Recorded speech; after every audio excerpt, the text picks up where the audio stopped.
Europe, ഓസ്ട്രേലിയയിലേക്കൊക്കെ Europe എന്ന് വെച്ചാൽ വലിയ വിശാലമായ ഒരു ഏരിയയാണ്. ഷെങ്കൻ ഏരിയ എന്ന് വെച്ചാൽ ഒരുപാട് രാജ്യങ്ങളുണ്ട്.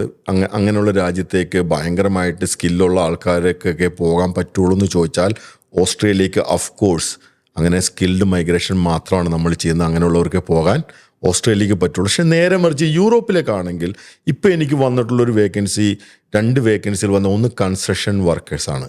കൺസ്ട്രക്ഷൻ വർക്കേഴ്സ് ഒന്ന്. രണ്ടാമത് വന്നിട്ടുള്ളത് കൊറിയർ ഡെലിവറി ബോയ് ആണ്.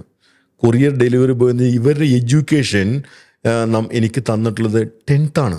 10th പാസ്സായ കൊറിയർ ഡെലിവറി ചെയ്യുന്ന അല്ലെങ്കിൽ കൺസ്ട്രക്ഷൻ മേഖലയിൽ, അത് മേസനൊന്നും ആവണമെന്നൊന്നുമില്ല, ഏതെങ്കിലും കൺസ്ട്രക്ഷൻ മേഖലയിൽ ചെറിയ വർക്കുകളൊക്കെ ചെയ്യുന്നവരുണ്ടെങ്കിൽ ഇപ്പോൾ എനിക്ക് നിലവിൽ വേക്കൻസി എനിക്ക് വന്നിട്ടുണ്ട്. അവർ ബേസിക് ഇംഗ്ലീഷ് നോളജ് എന്ത് ചെയ്യണം, അവർക്ക് വേണം. അങ്ങനെ ബേസിക് ഇംഗ്ലീഷ് നോളജ് ഉണ്ടെങ്കിൽ അവർക്ക് ഈസി ആയിട്ട് റൊമേനിയ എന്ന് പറഞ്ഞ രാജ്യത്തേക്കാണ് എനിക്ക് വേക്കൻസി വന്നിട്ടുള്ളത്. ഈ റൊമേനിയ എന്ന് പറഞ്ഞ രാജ്യത്തിൻ്റെ പ്രത്യേകത എന്ന് വെച്ചാൽ ഷെങ്കൻ കൺട്രിയാണ്.